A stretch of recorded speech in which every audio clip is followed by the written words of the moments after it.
안녕하세요. 가야대학교 초등특수교육과 여러분. 정서행동 장애를 맡은 윤혜진입니다. 자, 이제 1차시 끝내고 좀 쉬고 오셨나요? 이제 2차시 우리가 불안 섭식 배설장애 수업 시작하도록 하겠습니다.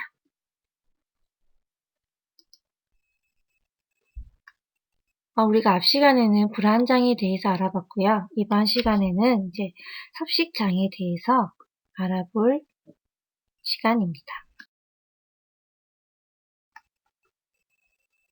자, 섭식장애의 유형이나 진단기준, 원인, 중재 방법을 이번 시간에 한번 알아볼 텐데요. 이제 얘기하면 이제 우리 연예인 이름으로 한번 가볼까요? 네, 누구로 갈까요? 네, 항상 예쁜 김태희로 한번 가보겠습니다. 태희는 초등학교 5학년 여학생이에요. 태희가 학교 초에 실시된 학교 신체검사에서는 키가 160에 체중이 50kg였어요. 그래서 이제 과체중이라는 말을 듣고 충격을 받게 된 거예요. 이제 중학생이 되게 되면 교복도 입어야 되고, 이제 친구들이 점점 외모에 관심이 많기 때문에, 이제 태희가, 살을 빼기를 결심하고, 운동을 시작을 한 거죠. 그래서 밥도 조금 줄이고, 왜냐면 밥을 많이 먹으면 살이 찔까봐 되게 두려워지는 거예요. 그래서 운동도 점점 강도가 심해지면서 매일 줄넘기를 4,000번씩 하고 식사를 하루에 한 끼도 제대로 먹지 않은 결과 어때요? 1개월 만에 체중이 35kg까지로 빠진 거예요. 근데 1년 전에 이제 생리를 시작을 하고 했으나 이제 체중이 너무 많이 빠지면서 생리가 불규칙해지고 양도 많이 줄었는데 이제 태희가 공부도 잘하고 부모에게는 되게 착한 딸이지만 성격이 내성적이고 소심한 성격이라서 친구에게 쉽게 다가가지 못하고 친구가 잘 없어요. 그럼 이 태희는 어때요? 섭식장애가 있는 걸까요? 우리는 살면서 어때요? 잘 먹고 잘 배설을 해야지만 건강하게 살 수가 있어요. 둘 중에서 하나만 우리가 잘 안 돼도 건강한 삶을 유지하기가 어렵죠. 우리가 다음 시간에 살펴볼 배설장애도 이 둘 중에서 하나예요. 배설장애는 배설과 관련된 장애라면 이번 시간에는 우리가 이제 먹는 것, 섭식과 관련된 이제 장애를 보는 건데 이제 섭식이라는 것 자체가 이제 음식을 먹는 데 있어서 심한 장애를 보이는 것으로 우리가 식욕 부진증과 폭식증 두 가지로 나눠서 볼 수가 있어요. 이제 거식증이랑 폭식증은 이제 음식과 체중 그리고 체형에 집착하는 공통점이 있지만 거식증은 음식을 먹는 것을 거부를 하는 것이고 어때요? 폭식증은 음식에 집착을 하면서 계속해서 폭식을 통한 보상을 받기 위한 것입니다. 그렇다면 이제 신경성 식욕 부진증이라고 하죠. 우리가 이제 흔히 알고 있는 거식증이에요. 이렇게 우리가 말하는 신경성 식욕 부진증의 진단을 할 수 있는 기준이 필요하겠죠.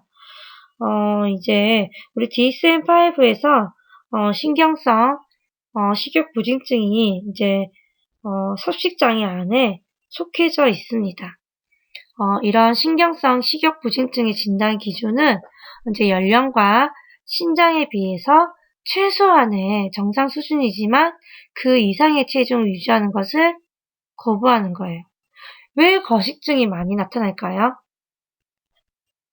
그렇죠. 연예인들 보면 어때요, 다들? 아주 날씬하고 예쁘다라고 표현하죠. 모델들이나 이렇게 언론에 활동하고 있는 그런 사람들이 다들 자신의 키에 비해서 작은 몸무게를 가지고 있는 경우가 많기 때문에 아동이나 청소년기에 있는 아이들도 그게 예쁘고 미의 기준이라고 생각하는 게 많아서 신경성 식욕부진증을 가지게 되는 아동들이 많아요. 이렇게 생기는 신경성 식욕부진증은 이제 내가 표준 체중이 미달이지만도 체중이 늘거나 살이 찌는 것에 대해서 극심한 두려움을 느끼는 거겠죠. 그리고 이제 자신의 체중이나 체형에 대해서 혼란을 가지게 되고 자기 평가로 이제 체중이나 체형이 과도하게 영향을 미쳐서 이제 현재에 대한 저체중의 심각성을 부정한다는 거예요. 그게 바로 신경성 식욕부진증이겠죠. 여기서는 이제 제한형과 폭식 제거형으로 나눠서 이제 보고 있는데요. 제한형 같은 경우에는 이제 신경성 식욕부진증이 규칙적인 폭식이나 제거 행동. 그러니까 어때요? 자기 유도, 구토, 이뇨제 또는 관장 등을 하지 않는 거예요.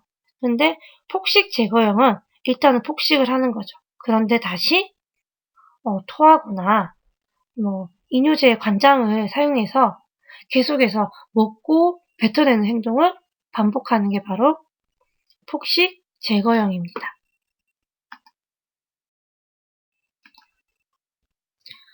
이런 신경성 식욕부진증을 가진 아동들을 한번 살펴보면 이제 이런 아동들은 이제 우울하거나 우울증이나 사회적 위축 그리고 자극에 과민한 상태고 그리고 불면을 가질 수 있고 당연히 살이 빠지고 모든 부분에서 흥미를 감소시키는 부분에 대한 우울 증상이 같이 나타나기도 해요.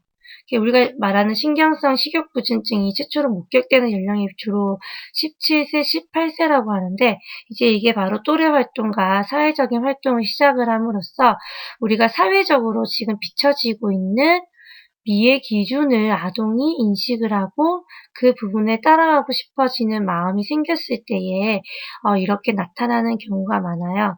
그리고 여성과 남성의 비율을 보시면 10대 1이죠.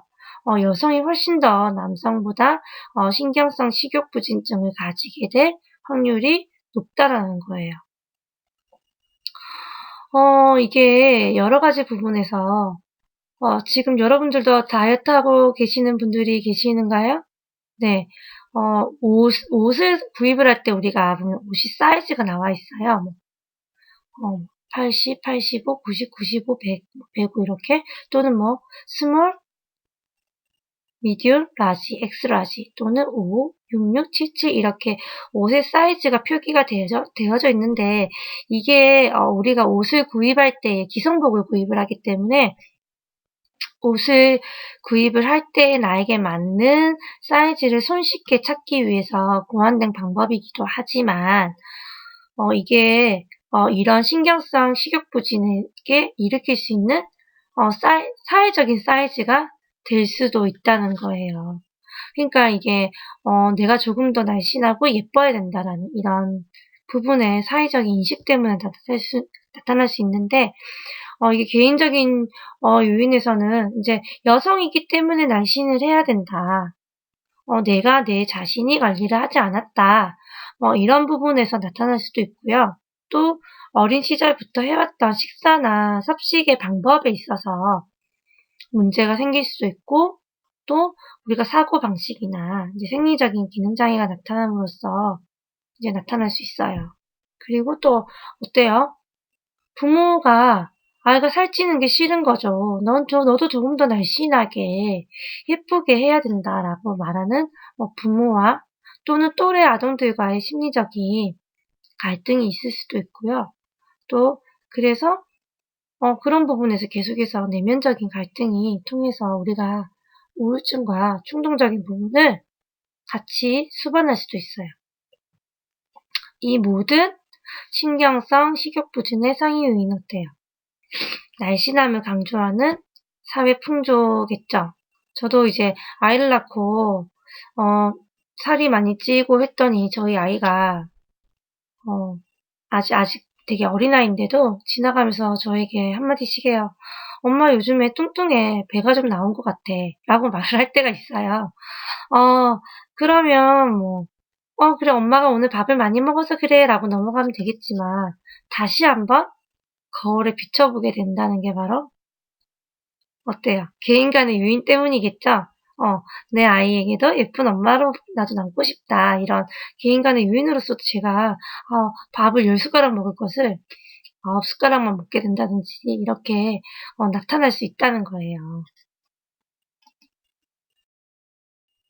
우리가 보통 이제 신경성 식욕부진이 나타났을 때에는 어느 정도의 체중을 유지하고 하다 보면 자연적으로 회복이 되기도 하는데 이제 이런 식욕부진증이 심해졌을 경우에 생활에 영향을 미칠 경우에는 입원 치료나 심리 치료나 약물 치료를 병행을 해야 된다는 거예요.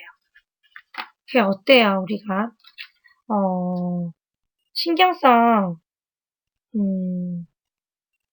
식욕부진이 이제 해보면 보통 중고등학생들이 지나친 다이어트로 이제 이렇게 거식증, 폭식증을 앓게 되는 경우가 되게 많아요. 근데 막상 우리가 BMI를 측정했을 때 아이들이 정상 범주인데도 불구하고 이제 이렇게 계속해서 가지는 경우가 많이 있다는 겁니다. 그렇기 때문에 우리가 심리적으로 체중 증가나 이런 부분에서 규칙적으로 보면서 내가 할 수 있다라는 것을 많이 알려줘야 되고요. 또 그 부분에서도 이제 도움이 되지 않을 때에는 입원 치료나 이제 약물 치료를 통해서 인지적으로나 정서적으로나 이제 체중이 너무 떨어지게 되면 생활이 안 되니까 이제 그런 부분에 영양실조를 복구시키는 중재도 필요하게 됩니다. 그렇다면 이제 폭식증은 반대겠죠? 우리가 앞에 거식증과 반대로 나타나는 건데, 이제 이게, 우리가 체중이랑 몸매에 대해서 지나치게 걱정을 하고 있지만, 폭식, 다음에 이제 구토를 통해서 보상을 하면서도 계속해서 먹는다는 거겠죠. 그래서 이제 폭식을 한 후에 정기적으로, 어때요? 구토나 설사를 통해서 이제 원하지 않은 또 칼로리를 배출을 하고, 또 어때요? 극도로 음식물을 제한하거나 지나치게 운동을 하지만 구토나 설사를 하지 않는 하위 유형으로도 나눌 수가 있어요. 보통 폭식증이 여성에게 많이 나타난다라고 하지만 요즘에는 남성들에게도 많이 나타나고 있는 추세래요. 그만큼 남성들도 미의 기준이 높아지고 이런 체중이나 몸매에 관심을 가진다는 거겠죠. 그래서 이런 폭식증이 보통 청소년기부터 성인기에 걸쳐서 나타나는 경우가 많고요. 자신의 체중과 몸매에 만족하지 못하기 때문에 이제 뭐 음식 섭취를 제한하거나 아니면 먹은 후에도 다시 이제 뭐 구토나 설사를 통해서 하기에 이제 체형이나 체중이 이제 우리가 자기 평가에 의해서 영향을 많이 가질 수밖에 없다는 거예요. 우리가 거식증이나 폭식증을 가진 그런 원인도 보면 제일 중요한 게 바로 뭐 가족과 또래, 대중매체 때문에 이제 무조건 날씬해져야지만 우리가 경제적인 기회나 사회적인 기회가 주어진다는 이런 문화적인 메시지가 계속해서 전달이 되었기 때문에 이렇게 나타나는 거고, 또 유전적으로도 영향이 있을 수 있어요. 비만은 이제 가족력이 있다라고 하죠.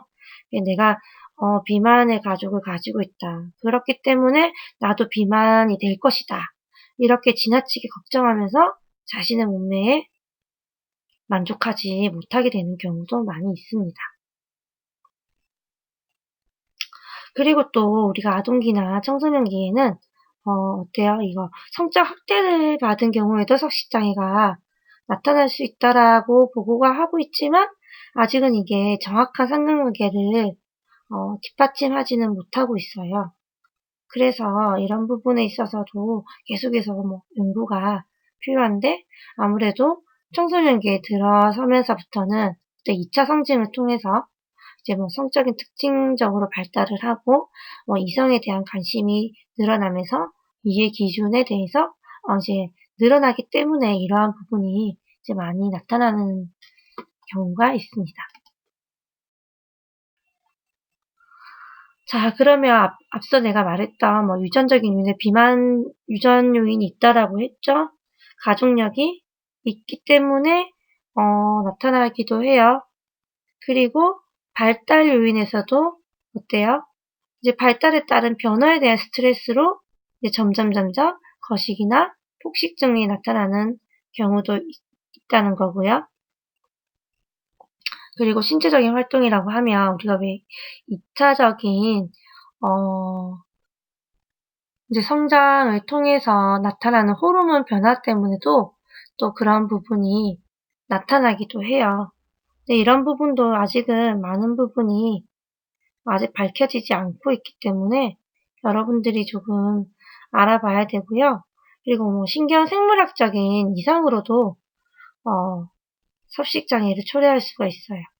보통 뭐 세로토닌과 같은 이제 뇌의 신경 전달 물질이 이제 이상으로 나타나서 뭐 발생할 수도 있다라고도 이제 합니다. 그렇기 때문에 우리가 보는 중재 방법으로는 제일 먼저 하는 게 바로 식이요법, 운동이겠죠. 그래도 되지 않을 경우에는 이제 약물 중재나 인지 행동 중재나 가족 중재를 포함하고 있습니다. 우리가 이제 성인기에 들어서 이제 이런 섭식 장애를 가지게 된 경우에는 약물 치료를 많이 하기도 해요. 그래서 뭐 항우울제가 효과가 있다라고 이제 뭐 말을 하고 있지만 아동기나 청소년기에 있는 학생에게 약물 치료를 권하지 않아요. 그래서 아직까지 이런 청소년기나 아동기에 대한 약물 치료의 효과나 부작용에 대해서는 연구가 많이 되어져 있지 않기 때문에 아직은 아동기에게는 식이요법이나 운동 그리고 어떻게 써요? 인지행동중재를 많이 시행을 하고 있어요.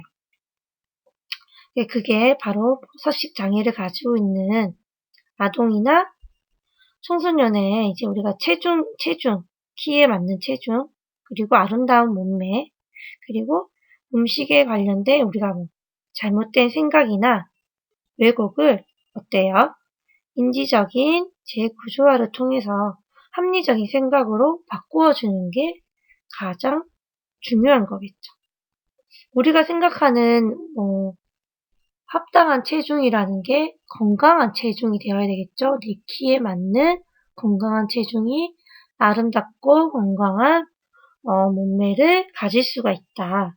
그리고 음식이 주는 기쁨과 음식이 주는 그런 건강에 대한 부분에 대한 생각을 바꿔줌으로써 이제 아동이 또는 청소년이 음식 섭취에 대해서 스스로 자기 통제를 할 수 있고 먹거나 이제 자제를 할 수 있는 것을 알려줌으로써 우리가 폭식을 예방할 수 있도록 하는 거겠죠. 또 다른 방법은 어떤 게 있을까요?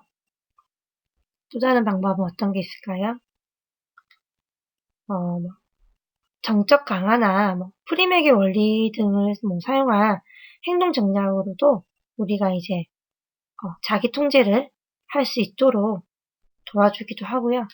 또 이제 가족이 참여해서 이제 함께 이제 이 부분에 있어서는 상호 의존적으로 우리가 섭식장애에 할 수 있게끔 효과도 하고 있지만 아직은 가족중재 효과에 대한 연구는 조금 미비한 부분이 있습니다.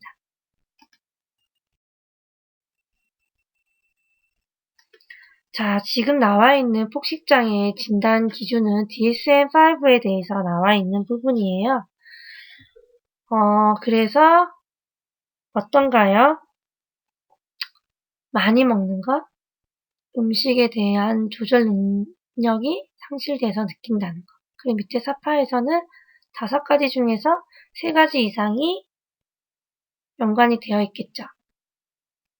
자, 여러분들이 한번 보면서 나는 몇 가지에 해당이 되는가에 대해서 한번 살펴봐 보세요. 3가지 이상 연관이 되는가요? 그렇다면 내가 폭식장애를 가지고 있다라고 말할 수도 있어요. 보통 우리가 어때요? 평소보다 많은 양을 급하게 먹을 때도 있죠. 불편하게 배가 부를 때까지 먹을 수도 있어요. 그런데 이런 게 얼마나 더 지속이 되어야 될까요? 적어도 6개월 이상. 아동들이 이런 게 적어도 3개월 이상, 3개월 동안에 적어도 어때요? 한 주당 한 번 이상은 계속해서 발생을 할 때 이렇게 우리가 폭식장애를 가질 수 있다라고 표현합니다.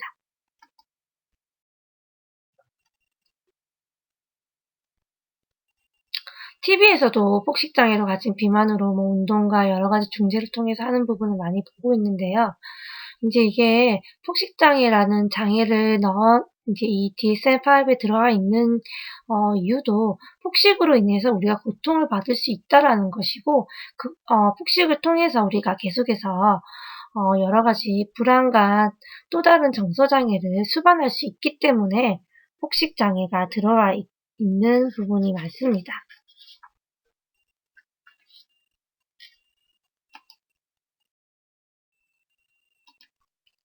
자, 이제 다음은 이식증인데요.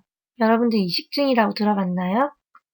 이제 이식증이라는 것은 먹을 수 없는 종이나 머리카락, 벌레, 먼지, 우리가 연필, 크레파스, 모래 이런 것들을 먹는 게 바로 이식증이에요. 아동들이 이런 것들을 먹었을 때 감염이 된다든지 장폐색이 온다든지 중독 등의 다양한 손상을 초래할 수 있기 때문에 되게 위험한 행동인데요.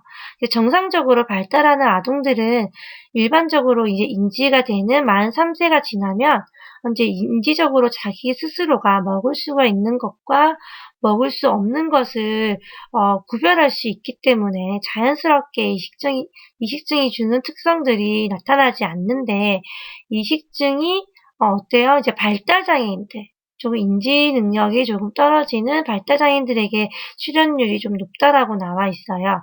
우리가 이런 이식증을 진단하기 위해서는 이제 이러한 증상이 1개월 이상 지속이 되어야 된다는 거예요. 그러면 어떤 이유로 우리 이런 이식증이 발생할 수 있을까요? 아동이 배가 고프거나 이제 적절한 자극에 결핍되어져 있는 경우, 또는 부모가 이제 아동이 무엇을 먹는지에 대해서 관심이 없고 무관심하고 이제 아동의 안전에 대해서 감독을 소홀히 하는 경우에 이제 아동이 이렇게 먹을 수 없는 것을 먹게 되는 경우가 많습니다. 그래서 이러한 우리가 이식증을 효과적으로 중재하기 위해서는 먼저 우리가 이식증에 대한 기능을 분석을 하는 거예요. 어때요? 선행 사건과 후속 결과를 알아야겠죠. 그러니까 아동이 모래를 먹음으로써 다른 사람에게 관심을 끌려고 먹는 것인지, 또는 모래가 주는 구강 자극을 좋아해서 먹는 것인지. 앞서 말했던 거 어떠죠? 사회적인 강화죠. 뒤에서 구강 자극은 어때요? 자동 강화인가요? 그렇죠. 그런 부분을 먼저 파악을 해야지만 우리가 이제 그 이식증과 동시에 발생할 수 없는 행동을 이제 강화를 해줌으로써 이제 아동에게 이제 보이는 이식증을 감소시킨다든지 없앨 수가 있다는 거겠죠. 그래서 이 이식증 같은 경우에는 우리가 이제 그 급식이랑 관련해서 이제 먹을 수 있는 것은 먹었을 때마다 정적인 강화를 제공해 줌으로써 우리가 이제 이식증을 대처할 만한 다른 행동이나 기술을 습득할 수 있도록 도우는 것이 가장 중요한 중재 방법입니다. 자, 다음은 되새김 장애예요. 소가 되새김질을 하죠. 근데 아동들 중에서 껌도 아닌데 자꾸 씹고 있는 아이들이 있어요. 학교에 가보면 현장에.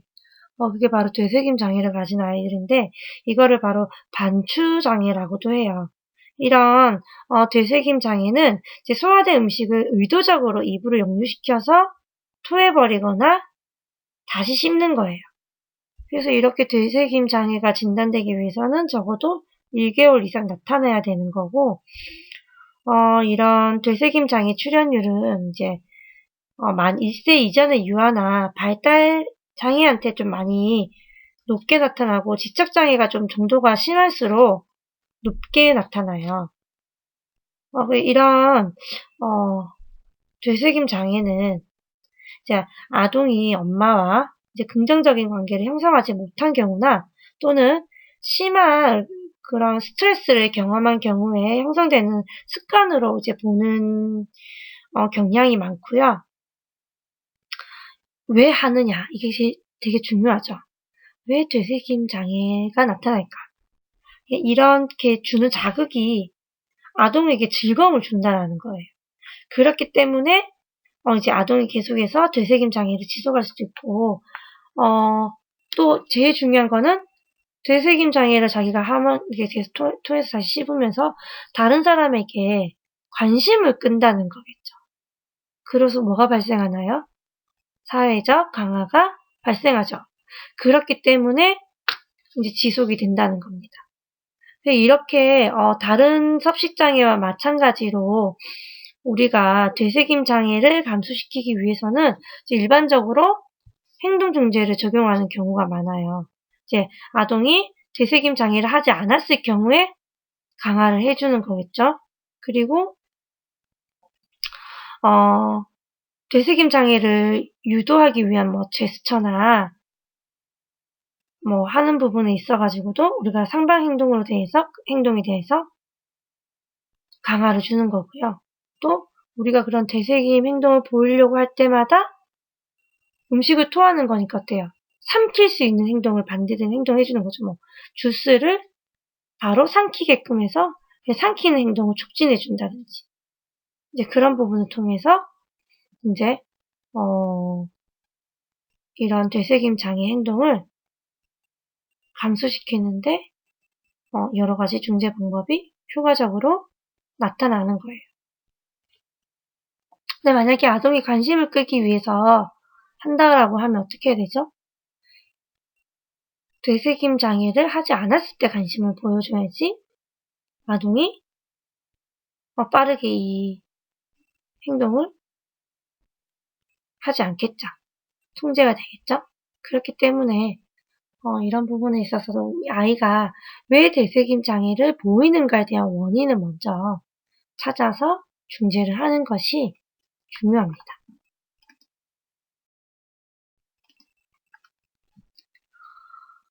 회피적, 제한적 음식 장애라고 이제 하게 되면 이게 포괄적인 부분이 많아요.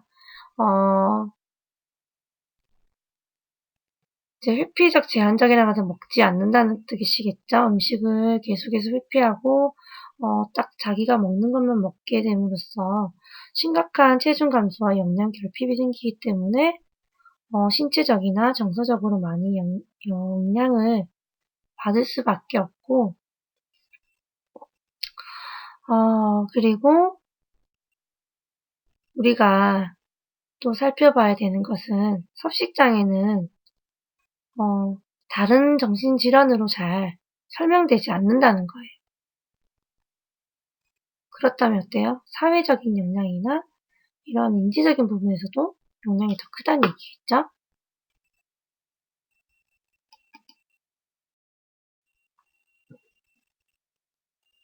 자, 우리가 1차 시대 배웠던 중재 방법 중 하나입니다.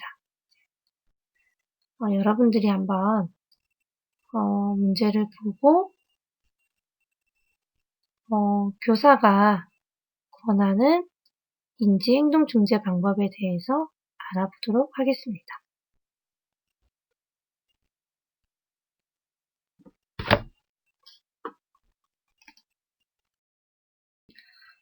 이번 시간은 우리가 섭식장애에 대해서 알아봤는데요.